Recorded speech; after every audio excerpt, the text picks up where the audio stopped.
Hello and welcome to the Business Standard Morning Show. I'm Veenu Sandhu. Let's take a look at the stories for the day.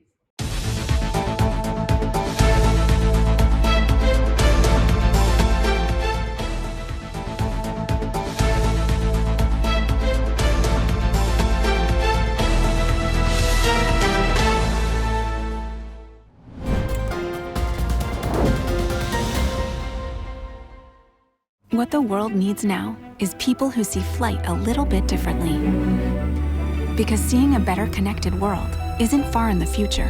We're building it now. GE, building a world that works. India's economy grew by 4.1% in the March quarter, way below the RBI's projection of 6.1%. These are numbers from the National Statistical Office. The overall growth for financial year 2021-22 was 8.7% against a contraction of 6.6% in FY21. Now, what do these numbers say about the country's economy? Let's find out.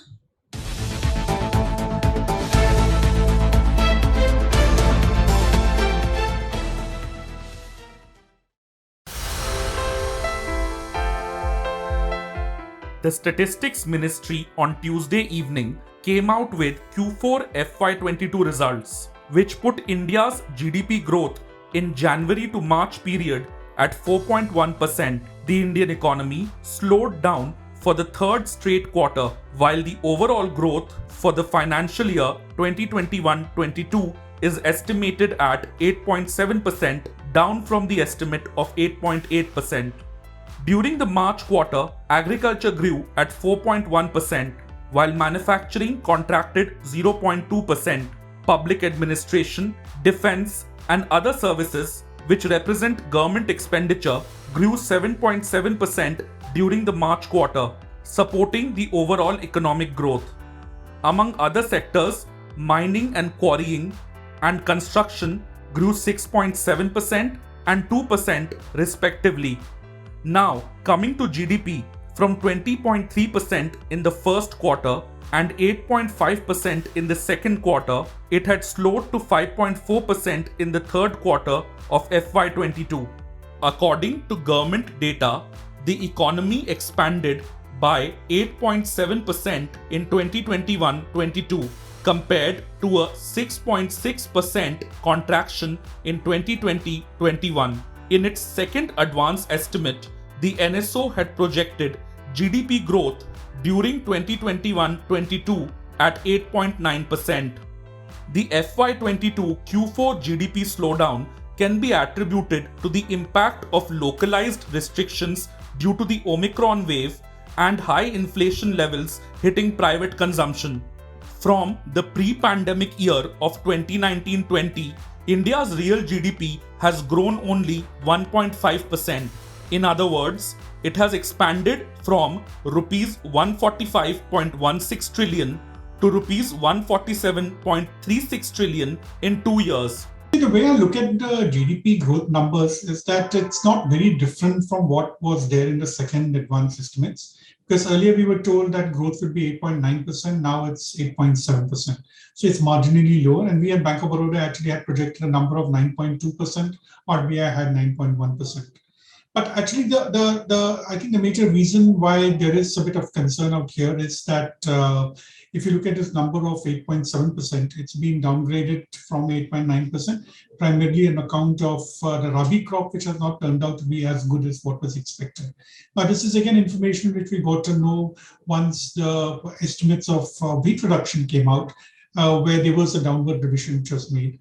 And the other concern which was there is about the services sector, because all of us had expected that there was some kind of a pent-up demand, revenge spending in the services sector, especially for tourism, hotels, restaurants. Quite clearly, that has not really come about.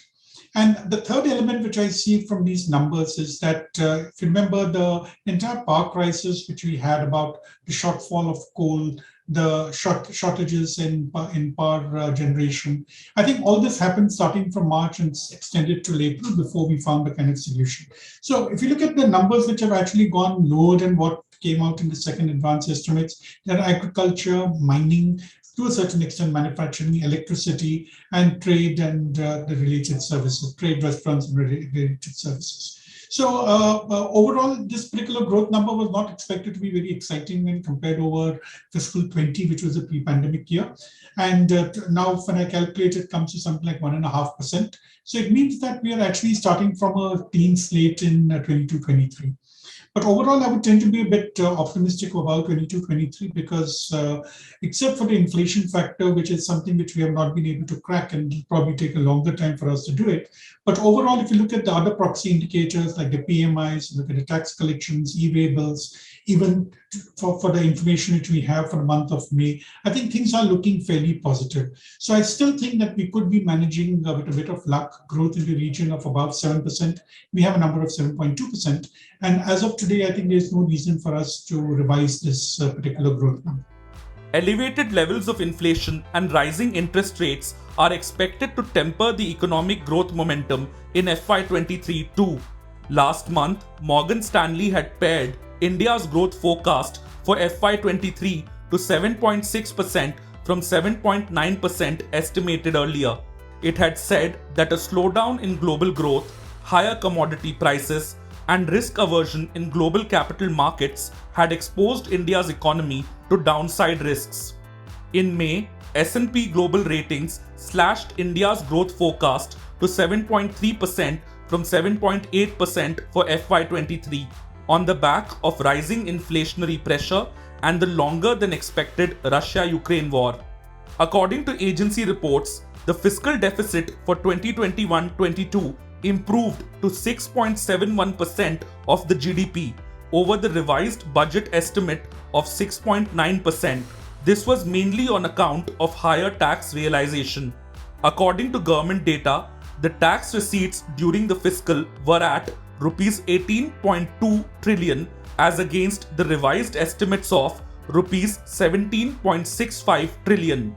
The total expenditure too was higher at rupees 37.94 trillion against the revised estimate of rupees 37.7 trillion. The revenue deficit at the end of the fiscal was 4.37% for fiscal 2021-22. See, in agriculture, what we saw was that normally we take 3.5-4% for granted. That obviously did not happen because I think its excess heat did affect Rabi crop, especially the wheat crop, which is the major Rabi crop. So that's been one kind of a pushback which we have had. In terms of government expenditure, I think the numbers really show that the government has managed the fiscal the way it was desired. Because if I actually juxtapose these numbers with the final fiscal numbers which came out, which showed that the fiscal deficit actually came slightly lower than what was mentioned in the budget in February. So we're talking of a deficit of 6.7% rather than 6.9%. But the government has largely been on target when it comes to its expenditure. So there wasn't really any major compromise. I think whatever additional expenditure on the non-development side took place was compensated by higher revenue generation, which took place in the normal course. And as far as manufacturing is concerned, yes, I think that problem still remains both in terms of consumption and investment, something which has been pointed out even by the government, that we need to see some kind of an uptick in consumption. So that's the only reason why we have to be a bit guarded when we're talking of 22-23 about whether we will have the conditions necessary to ensure that consumption really picks up. In terms of investment also, actually, one point which I would like to mention here, Bhaskar, is that if you look at the gross fixed capital formation rate, we are at 28.6% compared to 26.6% last year. But this 28.6% is exactly the level of fiscal 20. So even in terms of my investment rate, we are at the same level as the pre-pandemic time. So it's basically starting from a clean slate on which we will have to build the growth momentum. While the worst of the COVID-19 pandemic seems to be behind us, we are yet to make any considerable progress compared to pre-pandemic levels. In that context, a new set of challenges, particularly inflation, are looming on the horizon. How the government deals with them will determine how fast we can move past the scars of the pandemic.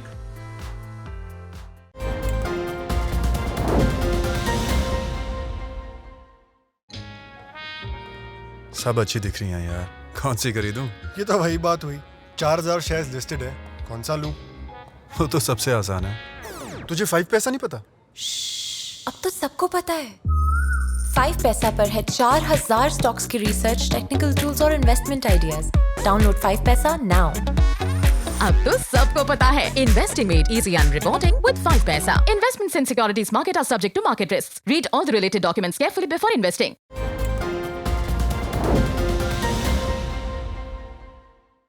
India's growth story is also fueled by coal, the green push notwithstanding. Over 75% of electricity in the country is still produced by burning coal. And for the last several years, India has been witnessing a mismatch between demand and supply of coal. Power outages have become a regular phenomenon even in the metros now. And the country may face wider coal shortages in the September quarter. But why is coal not reaching power plants? This report has the answer.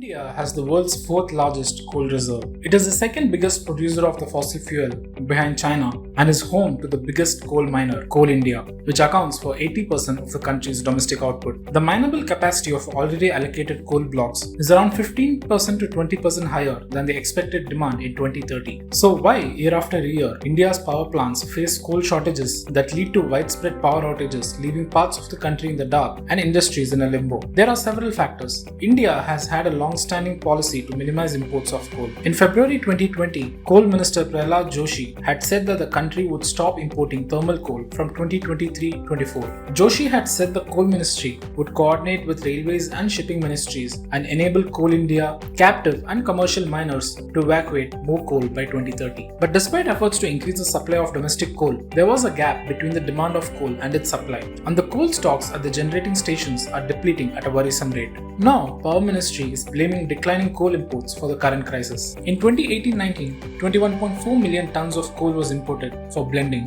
23.8 million tons in 2019-20, and in 2021-22 it fell to 8.3 million tons. Coal inventories at power plants have declined by about 13% since April, to the lowest pre-summer level in years. And for the first time since 2015, Coal India will import the fuel for use by state and private power generating companies. The Power Ministry said the decision was taken after nearly all states suggested that multiple coal import tenders by states would lead to confusion and sought centralized procurement through Coal India. The centre faced pushback from states as imported coal is 5 times costlier than the one mined domestically. Recently, the government also stepped up pressure on utilities to increase imports to blend with local coal. It has even warned of cuts to the supply of domestically mined coal if power plants did not build up coal inventories through imports. But the Power Ministry on Saturday asked states to suspend tenders that are under process. Despite record production, Coal India's supply has not been able to meet the demand. In April 22, the company registered a growth of 27.64% by producing 53.47 million tons. Former Coal Secretary Anil Swarup told Washington Post that Coal India's production stagnated in the last few years because of a failure by the government to appoint senior management and fund mining expansions. One major reason for the coal/power crisis to reoccur every year is that there is a mismatch between the three key departments of the government, which is coal, power and railways. While the Power Ministry claims that it had submitted a full-fledged plan about how much coal it will need, the Coal India Limited, which is the national miner, has not been able to meet that demand. Meanwhile, Coal India claims that it has been giving as much coal as it needed. On the other hand, it also mentions that last year, when Coal India had surplus coal, none of the power units came forward to stock up more coal. In middle of all this, Railway faced the most ire from both the departments. Coal India says that there are not enough rakes being allotted to them for supplying coal. Power units, especially privately owned and state government-owned generating companies, claim that not enough rakes are being given to them so that they can transport coal to their generating units. Meanwhile, the pressure of mining and supplying coal in the country lies solely on Coal India Limited. Since 2015, the government has auctioned coal mines to private companies and also allotted coal mines to state-owned companies and also state governments. But the production from these mines have been underwhelming. Alongside, the imported coal-based power units, which are mostly restricted to the coastal areas, have not been functioning for several years now. While some units are involved in litigation over the state government's over tariff, Others are not importing coal because of the cost. Coal India's output has grown slower than the captive mines awarded over the last 6 years. Between 2020 and 2022, production from captive mines jumped by 38.5%, while Coal India saw a tepid growth of 3.4%, according to government data. These captive mines were awarded to private companies and state-owned utilities over the last 5 years after the Supreme Court in 2014 scrapped all coal block allocations made over the past 2 decades. Last year, 3 tranches of coal auctions were held after a hiatus of 2 years and 9 blocks were successfully awarded. In September 2021, the Union Ministry of Coal issued a stern warning to captive coal block owners, saying their mines should ramp up production or face regulation in coal supply from Coal India. The ministry observed that production from these mines was below target. Of the 43 operational coal mines awarded to private companies in the power, steel and metal sectors, not a single one is meeting its targeted annual production. On May 6th, Coal India said it will offer its 20 closed and discontinued underground coal mines to the private sector to reopen and bring into production on a revenue sharing model. The central government has an ambitious plan of double-digit economic growth of the country. This means that electricity demand in the country will also grow in the same proportion. But the supply chain, it seems, is not ready for this kind of growth. The state-owned power distribution companies continue to make losses, which means that they are unable to pay to the power generating companies, which in turn leads to payment defaults to Coal India Limited. Payment defaults across the supply chain impact the supply of coal and power. Like we have seen in recent months when there was allegedly shortage of coal, several states resorted to power cuts rather than paying upfront for more coal and more electricity. Going forward, if the country wants to achieve the economic growth it has planned, the electricity supply chain in the country needs to be fixed, starting with the state-owned power distribution companies, which need to be more accountable and more financially stable to avoid a crisis like this in the future. Meanwhile, the railways is grappling to balance demands from the thermal power industry for faster coal supplies with the demands of other industries. It has to keep rakes ready to meet the rising demands for just about every other bulk commodity, from cement and steel to sand and food grains. The strained balance sheets of DISCOMs have consistently triggered delayed payments to power producers, often affecting cash flows and disincentivizing further investment in the electricity generation sector. For the second time in 2 years, the Union Power Ministry notified a scheme for DISCOMs to defer their dues towards the power generating companies. With the dues of the DISCOMs touching a record high of 1 trillion rupees, the ministry has proposed a scheme to liquidate their dues with 48 monthly installments. Strengthening the value chain of the power sector will ensure that coal supply-demand mismatch is resolved in the long term.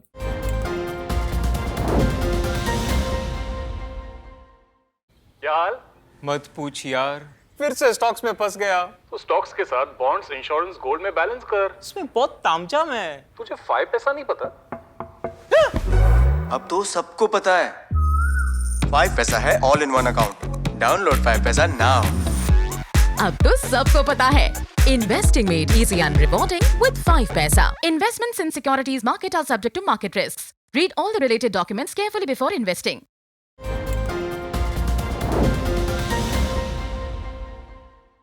After Coal India Limited, let us move on to another government-owned giant.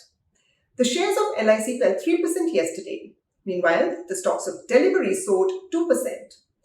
Both the companies came out with their Q4 results yesterday. Our next report talks about investment strategies in both these recently listed stocks.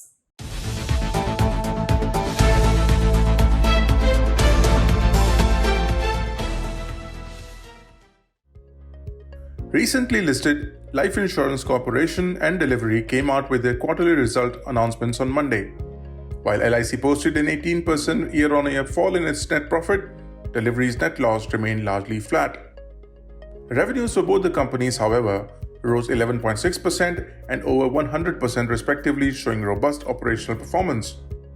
Yet, shares of LIC cracked about 3%, while those of Delhivery ended over 2% higher in a weak market. Going forward, analysts will remain watchful on both these companies given their respective fundamental concerns.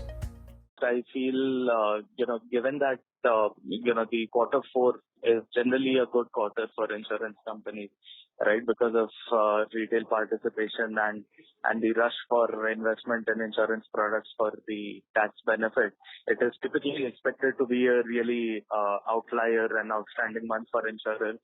And despite that, its net premium income increased by almost, let's say, 18-19% only. So given that LIC has such a large market share, one would have expected it to, accrue a whole lot more net premium income. Right. So that was not very exciting. That was a dampener. Alongside, it has not really been able to, control its costs beyond the point. So this was also a concern during the IPO on the prospects. Apart from that, a very important thing that one would notice just upon elementary reading of the results would be the decline in the persistency ratio of LIC, especially in the first year, or in common parlance, we call it the 13th month persistency. It has declined by at least, approximately 5 percentage points. It has gone down from approximately 74% to 16.9 within the year. And I feel this is a critical challenge, given that, most of the underwriting costs that an insurer incurs is front-loaded into the first year itself. And a lower persistency ratio would translate into meaningful stress on the cash flow situation of the insurer. That apart, analysts pointed out that LIC's Q4 profit got a boost from write-back of provisions worth Rs 1,000 crore. This, they said, was a one-time gain and may not be available going forward. Besides, they also said that low dividend outgo of Rs 1.5 per share isn't rewarding enough. Moreover, the deferment of declaration of the embedded value till June was another setback for investors. LIC's EV at the end of September 2021 was Rs 5.39 trillion. However, almost 70% of LIC's embedded value consists of equity mark-to-market gains, which inherently makes the EV more volatile. For me, gets me nervous as an investor. Obviously, LIC versus private players have been doing reasonably well with their asset management, but still, there has been a decline on the LIC and HDFC Life. I'm not very sure about it, but reasonably confident it has done well. But still, versus the corresponding period of previous year, it has declined meaningfully. That said, stability in longer duration persistency ratios, improving gross net performing asset, expectation of increased non-par products in the portfolio, and growth in top line are a saving grace. Thus, Gaurang Shah of Geojit Financial Services remains bullish on the stock from a long-term perspective. So we had given an IPO note and subscribed from a long-term point of view. And given the opportunity of insuring the uninsured, we guess the numbers for the next couple of quarters should be much better than what we are seeing today. And from that perspective, I think 1,000 plus kind of targets could be seen on LIC from a long-term point of view. So we are maintaining a positive view on LIC. Coming to Delhivery, analysts suggest investors avoid entering the stock at current levels, given that the firm is yet to turn profitable. It is a loss-making company, so the revenues will be good, but still they are loss-making company. So I'm not a person to like any loss-making company. Investors should never touch a stock where they are not consistently making profit. Your odd loss is okay, but your business concept only by making loss or only by increasing their sales, they are getting valuation. In a nutshell, analysts suggest investors wait for a couple of quarters before they judge LIC's performance. This is because it is a fundamentally strong company with profits on its books, but entered the markets amid macroeconomic headwinds, increased competition from private players, and risks to return from investments. On the flip side, Delhivery's profitability may be 2-3 years away, which doesn't give comfort to market watchers. On Wednesday, markets will react to India's March quarter GDP numbers that were released after trading hours yesterday. That apart, manufacturing PMI data and auto sales data for May, stock-specific action, and global cues will also sway the indices.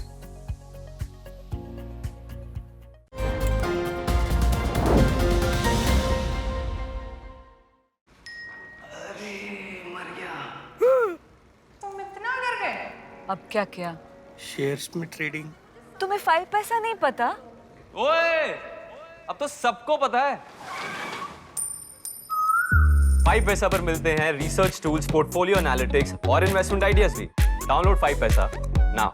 अब तो सबको पता है Investing made easy and reporting with 5 paisa. Investments in securities market are subject to market risks. Read all the related documents carefully before investing.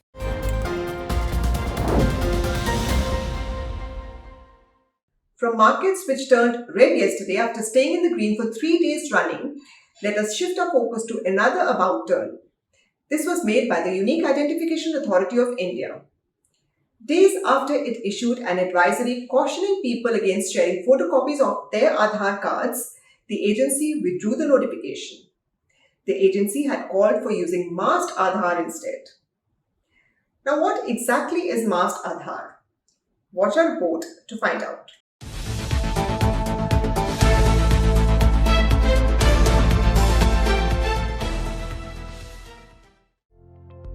Unique Identification Authority of India or UIDAI issues an easily verifiable 12-digit random number to all Indians, which is known as Aadhaar number. On 27th of May, while citing a recent attempt to misuse a photoshopped Aadhaar card, the agency office in Bangalore issued an advisory cautioning people against sharing photocopies of Aadhaar card. It asked people to share masked Aadhaar instead, which can be downloaded from UIDAI website. The notification also cautioned people against using a public computer to download e-Aadhaar. It also said that hotels and cinema halls were not authorized to collect photocopies of Aadhaar. Let us find out what masked Aadhaar is. To make Aadhaar more secure, the UIDAI gives you the option of a masked Aadhaar ID. A masked Aadhaar can be shared without revealing the user's important personal information, including the 12-digit number.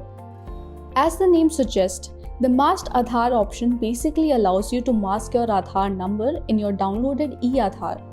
This involves replacing the first 8 digits of your Aadhaar number with asterisk. Only the last 4 digits remain visible. E-Aadhaar is a password-protected electronic copy of Aadhaar which is digitally signed by the competent authority of UIDAI and can be downloaded from the official website or mobile application of UIDAI. But just 2 days after it issued the advisory, the government withdrew the notification on 29th of May. While withdrawing the press release, the Ministry of Electronics and Information Technology, the parent body of the UIDAI, claimed that it could be misinterpreted. According to the new statement, the Aadhaar ecosystem had adequate features to protect user identity and privacy. Your masked Aadhaar is password protected, so you can open the file by entering the first 4 letters of your name in capital letters and the year of your birth in the YYYY format.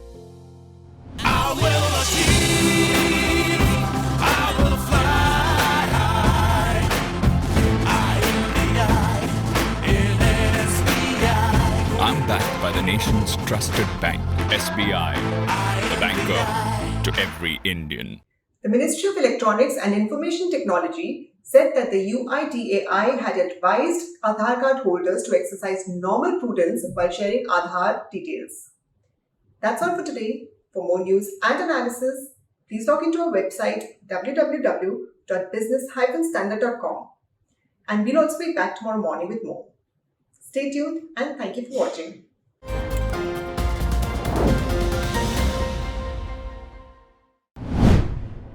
If you like this video, share it and subscribe to Business Standard.